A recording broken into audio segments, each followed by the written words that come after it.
Dear friends, welcome to Theosophical Insights, the podcast project of the World Federation of Young Theosophists. Today we are happy to interview Seth Edwards. Seth Edwards discovered the Theosophical Society through Light on the Path around 2010. The book immediately became a pillar of his worldview, and a few years later, not long after joining the military, he joined the Theosophical Society in America too. He's been attending Dr. Pablo Sender's online workshops weekly for almost 10 years. And in that way, slowly, he began to move closer towards the TS. He's currently the secretary of his lodge in Washington, D.C., and a permanent life member of the Theosophical Society in America. And he is also currently one of the board members of the WFYT. Welcome, Seth. How are you today? How do you feel? How are you? All is well. Thank you. What about the two of you? Oh, I feel very well, thank you. Well, maybe we will start with the question that we ask everyone. It is important. How did you come in contact with Theosophy and Theosophical Society? We already mentioned the Light on the Path. Maybe you can expand a little bit on that. Yeah, it was that. I found the TS through the book. In the back of the book, it mentions the Theosophical Society, so I looked it up after that. And when I first came to the homepage of the Theosophical Society in America, I was actually turned off of it because it looked kind of like a New Age cult, I think. So that kind of scared me away for a couple of years. But I kept learning about it, and the more I learned, the more sane and realistic and logical it appeared. And there's nothing they ask you to believe. So I really resonated with that. The way that I found Light on the Path was, I don't know, I was in high school and I started to really want to know why things are the way they are. So I started reading just whatever I could to kind of get an overview of where we're at as humanity here and now. So there's a book by H.G. Wells. He's a science fiction author, but he also wrote this short history of the entire world, which was helpful to get a perspective of what we're doing and why. I read a little bit of psychology, mostly for selfish reasons to figure out why I am the way I am. And a lot of philosophy too is just an overview of the different philosophies. And through that, I found this book called The Science of Breath. And this is kind of personal too, but I find that whenever I walk into a new environment, I'd get a little overwhelmed by just existing there. And I could tell it had something to do with the way that I breathe. So this book, Science of Breath, seemed to make sense. You know, it's explaining how to breathe in such a way that it changes the way that you perceive. I mean, it was written by a man named William Walker Atkinson using a pen name of Yogi Ramacharaka. And I thought it was written pretty well. So I read the next book, and that was on Raja Yoga. And in that book, he mentions Light on the Path, and that's how I found it. When you found Theosophy through Light on the Path, what was what made it click for you? I grew up in a pretty fundamentalist Christian family, like a lot of people, especially where I'm from in the southern US. And even from an early age, I could tell something just didn't really feel right. It was very dogmatic, obviously. So I don't know, maybe that made me sensitive to when someone's trying to manipulate you to think a certain way. Maybe I can feel that a little more clearly. And when I read this book, Light on the Path, there's absolutely none of that at all. No one was trying to make me think or do anything. They were just presenting facts the way that they saw them.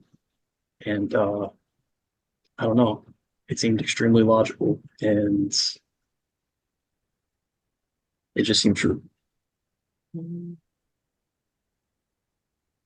you have any other favorite books that have become really like guiding light for you over the time since then? That's a good question. I don't think so. I mean, I try to read some theosophical book every day for at least half an hour. just to kind of keep my higher mind working, I guess. I Yes, don't that's know. great. But nothing is like light on the path to me. I've kind of made it my Bible for better or worse. I guess I'm still that dogmatic kid from Southern US. Were you in a Christian community or a Catholic community or Yeah, what? evangelical Christian Oh, Baptists. evangelical Christian. Yeah, they're called Bible thumpers where I'm from. So Wow. they take the Bible as literal truth. Like I'm sure when you were young, you had your own ideas of spirituality and the divine and God. And how did you find that the church clashed with these ideas, or did these ideas develop later on? I don't know, it's kind of fuzzy. I remember as a kid sitting in the pews at church and looking up at the ceiling and thinking about how it just doesn't seem real that one day we're going to die and be an angel with wings playing a harp in the sky. It just didn't feel right. It doesn't make sense. But that was just a very vague feeling, not something I was going to pursue. I was just a kid. Um, but then I think as my mind matured and I was able to look at things logically, I think as soon as logic became a factor in my life, that kind of killed the church for me. Because there's so many things that just don't make sense. Like the Tower of Babel, for instance, how could all these languages have just appeared in one instant in time because God got mad at these people for building a tower? Mhm. When we can look and see for ourselves how a lot of these languages flowed away from each other over time. And you can see how these languages had a common origin and didn't just pop into existence. I don't know, just things like that, and they add up, and eventually you find yourself thinking you're an atheist. Thankfully, that didn't last long, but that's how it went. Oh, so you went through a phase of atheism for a while. Yeah, I think just as a reaction, you're on one extreme, naturally the human tendency is to go to the opposite. And a connected question again, if you feel comfortable to share anything about it, how did your family react? Because many young people find themselves in this situation when their family members don't understand them, and it's a difficult experience often. Yeah, I regret doing this, to be honest, but I was a teenager. I was still in high school, and I told my dad, who was a very strong believer of all this, that I didn't believe in God anymore, and it crushed him. It was a terrible idea. I did it because I was an angsty teenager. Yeah, because he really believes that I was going to spend the rest of my life burning in hell. I mean, if someone really believes that, hey, it's going to crush him. True. But that was a bad idea. I remember him coming in my room in the middle of the night crying about it, and years later, I tried to smooth this over, you know, but yeah, that's how I took it to begin with. Yeah, Yeah. that's difficult.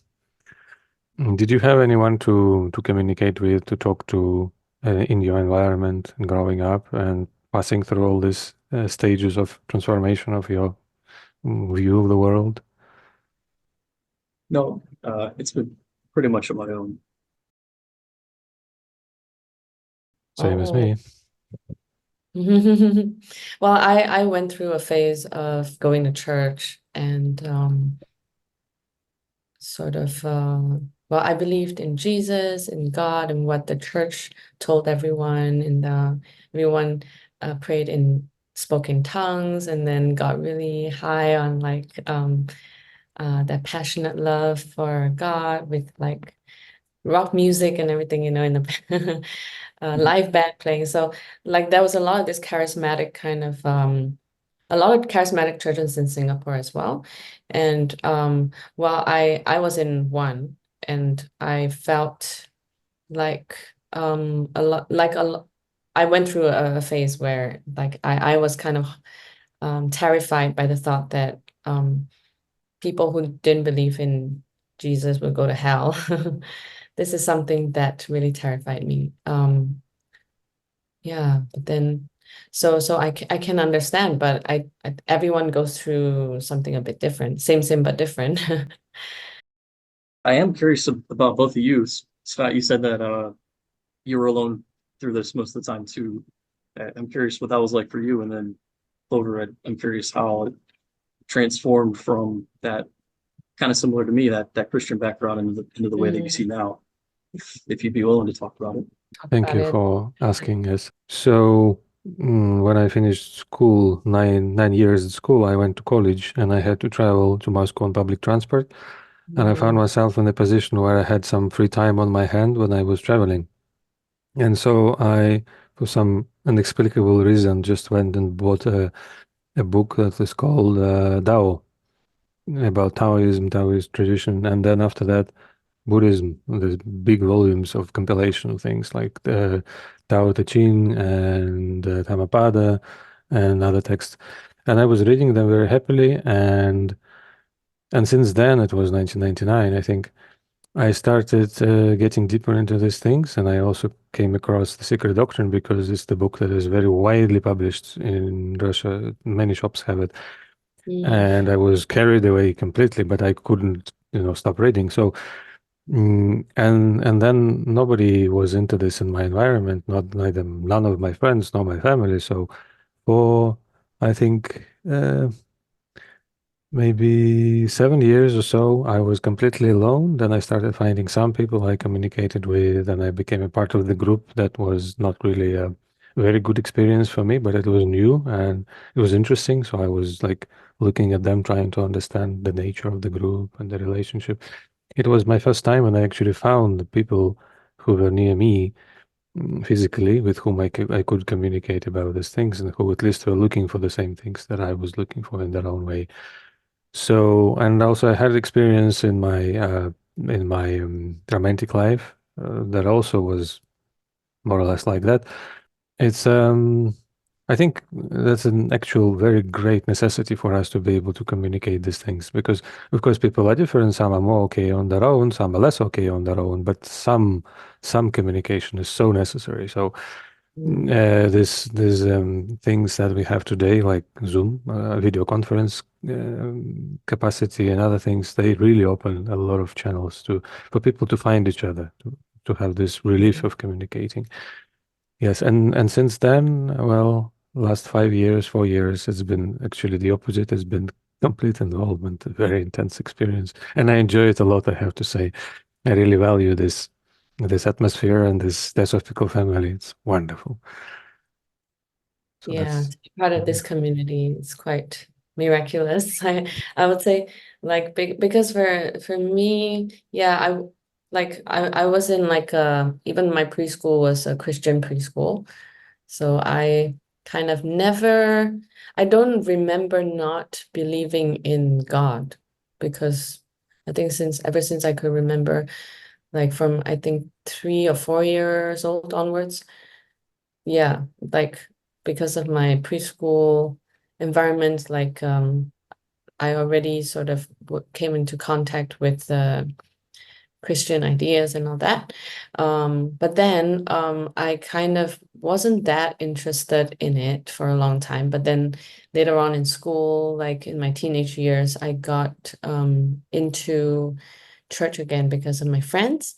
Uh, and then there were cell groups and all that. You know, cell groups, right? I don't know if it's the same in other countries, but cell groups are just like small little focus groups where we have time have like we bond and all that, and um we talk about the Bible, and we talk about God and the Christian religion, so, and we play music and stuff. So it's like a little close-knit group to keep um to keep our belief going, yeah, in a way. But then, yeah, so the thing that really it went smoothly. I've never been like a seeker, like a spiritual seeker. Like I always hear all of you guys talking about how you've always had your own spiritual ideas, your own ideas of like spirituality. But I've never really had all of that. Like I just believed in like, okay, like loving each other, and then being good, doing good things, but I never thought so much about going to heaven or hell. But then yeah, or about, I don't know, like us being beyond this lower self. Yeah, I never had many of my own ideas. But then like the idea that we would have to go to hell, like eternal damnation really scared me. So then what kind of helped me through that was I because I didn't want my loved ones to go to hell. It's like, okay, I believe I'm going to church now. I believe in Jesus. Maybe not that he's our only savior. Maybe not 100%, but at least I'm going to church. But then what about people who don't, you know? How is it that they're going to go through hell? Like I couldn't wrap my mind around that. For a long, long time, it plagued me. But then I came across this book called Eat, Pray, Love. And then in that book, there was this, like she went to India in one of the sections of the book. And then she met a guru there. And then he told her, she asked him the same question about whether we'll go to heaven and hell, you know, after we die. And then he said, like, it's not a definite place, that something along the lines of, you know, we'll only be going upward, or, you know, so it's only going to become, we're only going to become lighter, something like that. I don't know the exact lines anymore, but it made me like it something clicked in me. And then so that kind of saved me in a way. Yeah, because that kind of opened me up to think along the lines of oh, we will be like, we will not be stuck in like hell or heaven, and judged for what we do, what we did, you know, but it's more like that there is this concept of evolution kind of that it kickstarted this, that planted the seed of this idea in my mind. Like we are moving towards somewhere better and better. I think a lot of us have gone through I guess confusion in a way, but I feel like it is necessary. Then maybe you can talk a bit more about how, after getting to know Theosophy, you know, I'm sure there's still a lot of obstacles in your life, a lot of adversity, and even you know, things that you have to process. How has Theosophy helped you sort of go through your ups and downs in life? And yeah, I would like Yeah. to, I would like to learn more. Whenever there's some kind of emotional reaction in me, negative emotion would have it. Uh, Normally, this line from Light on the Path pops into my head, uh, that before the eyes can see, they must be incapable of tears, Mm, which is essentially saying that before we can see reality as it actually is, these emotional upsets, these ups and downs that we have, it got to fade away. And I think the way that they fade away is just by learning to see things as they actually are. A concrete example in my life right now, I have a little Shih Tzu, a white little dog, and I love this dog ah, terribly. And I think because I've been going to work and leaving the TV on the Nature Channel, this was not a good idea. And I think this dog has seen like owls or something on the TV that have mm, terrified it.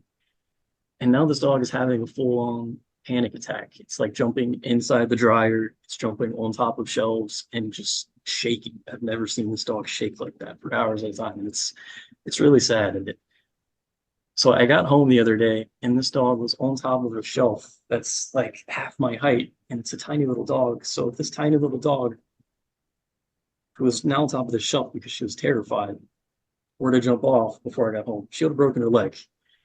And that really upsets me. Um, but I don't know, if I were to try to see this in a theosophical way, I'd see that okay, maybe this dog has some karma that it's working through, and for some reason I was meant to leave the TV on and terrify this dog like an idiot. and this dog has got to go through this. And even if the worst thing does happen, if this dog jumps off and breaks its leg, it's not going to be the end of the world. This is one tiny life in the life of this dog. Even if this dog dies, it's going to come back. It's going to be okay. And I don't know, in this way, you can look at every problem around you and try to see it from a higher perspective. And I truly believe that every problem that we have, if looked at from a higher perspective, is no longer a big deal. Because there's this idea that everything in a way around us is an illusion.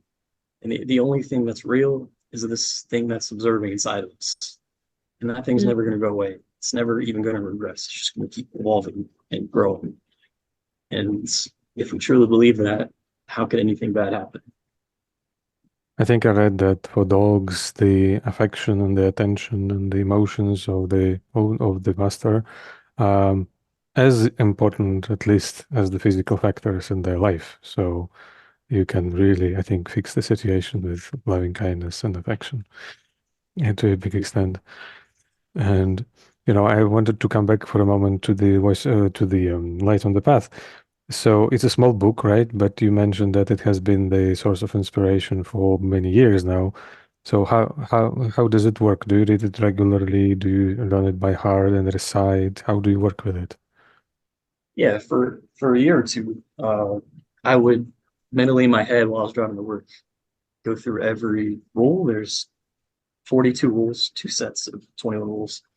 And I'll go through every rule on my way to work and just mentally recite it in the hopes that when a situation popped up in real life, whatever rule I needed to be working more on would pop into my head. And practice, that doesn't work all too well, but I think it's the thought that counts. Yeah, in the morning, I've been going every single sentence of this book and just meditating on that sentence for, I don't know, 10 minutes a day. Yeah, and that helps keep it in your minds throughout the rest of the day. 'Cause so many times we can read a book like that really speaks to us, inspires us, but in our daily life, it's just gone. We don't think about it again. We're back to the automatic reactions. Yeah, this topic seems to be popping up a lot. Yeah. Like Yeah, how can we maintain this or have, at the back of our mind this higher view, especially when we're tested. It's easy to think about it and to think of ourselves being in a situation and acting through our higher self. But then, when we're in the actual situation, how do we maintain that stability of mind and just remember that we're the higher self. I don't know. For me, I've seen that growing up in my life, I would put on different masks in different situations. I'd be one person at school, another person at work. And I don't know. I think just seeing that it happens, and I think it happens to all of us to an extent, in some way helps us go to that thing that's watching all of that stuff. I don't know. I don't know if either of you have ever seen this, that just the way that, as a human, I think we have to be adaptable and change in different circumstances. But I do think we put on different masks sometimes, and that could be one of the causes that we forget because now we're wearing a different mask.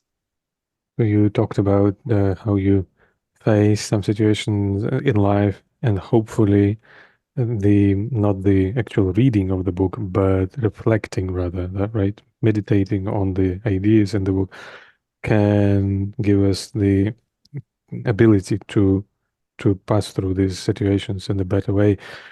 What about the maybe more serious difficulties? Because that's what many people face in life. What is your experience? What is your view on that? How does Theosophy help us pass through this experience? Maybe perhaps kind of like you, Svet, where a big theme of my life is kind of doing this on my own, I don't really have a lot of people around me that I can talk about these things with. And that can be a source of real discomfort, kind of feeling like you're in this journey completely by yourself. And I think that could really upset a lot of people. And it has upset me deeply in the past. Yes. But at the same time, I think it's kind of like training. I think that there are certain things we can only learn through experience. And one of those experiences that teaches us a lot is being completely alone. And I think that there's things I learned through this I could not learn any other way. And that keeping that in my mind when the negative emotions associated with that start to pop up helps me get through it a lot more. Because I see it as something that I need. And it also helps me try to stop fighting that tendency to be alone. I think in this particular lifetime, it's been a theme of this lifetime. And I think for this particular life, it's one out of an infinite amount, let's say. For this particular life, that's the theme that I'm learning. So stop trying to fight it and just accept it. It's not really that bad. Yes, it's a very big theme, as I understand. I know little about it, but as I understand, it's a very big theme in Stoic philosophy, which I find remarkable and wonderful because it's, and we discussed, by the way, that with Erica in our previous podcast. It's so relevant, absolutely. Like, and any person who is struggling in life today can take these pieces of advice and see that it's written for him or for her for this life situation. It's marvelous. So they have this amor fati, love to your fate, basically. Love what comes to you. That's how we are free and happy. And the kind of a, transcendent reverse approach to what we instinctively tend to fall into. And many other pieces of advice are remarkable. I really love this some compilations of the Stoic philosophy quotes. Really helped me a lot. You have kind of turned this something, this being alone and being alone in what you believe in, or being alone in what you practice in life, right? Are you saying that these are the areas where you feel like you are alone, like in your practice and what you are studying and what you believe in? Like there are not a lot of people who are in the same on the same path in a way. I think so. And I think that the more that this theosophical direction becomes a big part of our life, the more it becomes part of who we really are. And if I don't know, if someone doesn't understand or get that, it's kind of like they don't really see who you actually are. I don't know, if you're walking around and you keep these things in the back of your mind that, everyone around us, we're just saying a passing temporary personality of them, and who and what we actually are is this thing that's deeper and underlying. And what we're trying to do, the deeper in theosophy you go, is try and get in touch with that higher self. But almost no one around us is actually doing that. They're going deeper into their personalities. So it's kind of like you and everyone around you are going in different directions. And if no one can see the soul in each other, if no one actually sees each other, I guess that's kind of a feeling or tendency of aloneness, maybe. Yes, and I feel that maybe social structures for people who are looking inside and looking for this connection to the true self, they don't exist, or they are very few and small, right? So this experience of being not understood and not finding anyone to relate to is very common, I think, among Theosophists and other people who are spiritual seekers or things like that. And I think probably I'm sure there will be better times where these social structures will be more developed. And that's why we as Theosophical Society need to be more visible, because there are people who are looking for it, who really need it. And that's why I love the WFYT so much. It's no wonder I felt alone. These people are scattered all over the world, and there's just a handful of us. I don't know. It's kind of beautiful. Dear friends, this is the first of the 2 parts of our interview with Seth Edwards. We are grateful for the precious insights and the personal experience that he shared, and of course we are happy that you have been with us. If you would like to see and hear the second part of this interview, stay tuned. You can find us at the main podcast platforms as well as at our YouTube channel. To learn more about this program and many other projects of the World Federation of Young Theosophists, you are welcome to visit our website wfyt.org.